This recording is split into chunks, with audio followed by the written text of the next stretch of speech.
त्यांना तिथे आरोग्य व्यवस्था आपण पाठवली, त्या ठिकाणी वैद्यकीय पथक डॉक्टर गेले, कारण साथीचे आजार पसरू नये म्हणून स्वच्छता मोहीम घेतली।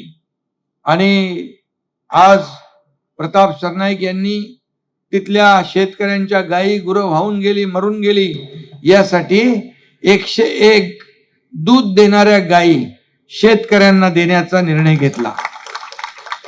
याच्यामध्ये आणखी वाढ होईल। सरकार सरकारचं काम करेलच, सरकार कुठेही मागे राहणार नाही, शेतकऱ्यांना मदत देताना हात आकडता घेणार नाही।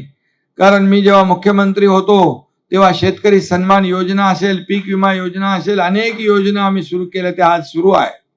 आणि म्हणून शेतकरी आपला अन्नदाता आहे। भारत हा शेतीप्रधान देश आहे, महाराष्ट्र शेतीप्रधान राज्य आहे, शेतकरी आपला प्रमुख घटक आहे। आणि म्हणून आपण नेहमी म्हणतो जय जवान जय किसान। आणि म्हणूनच हा शेतकरी जेव्हा संकटात आहे तेव्हा आपण सगळ्यांनी त्याच्या मागे उभं राहिलं पाहिजे, अशा प्रकारची भूमिका आपण घेतली आणि त्यांना मोठा दिलासा देण्याचं काम केलेलं आहे।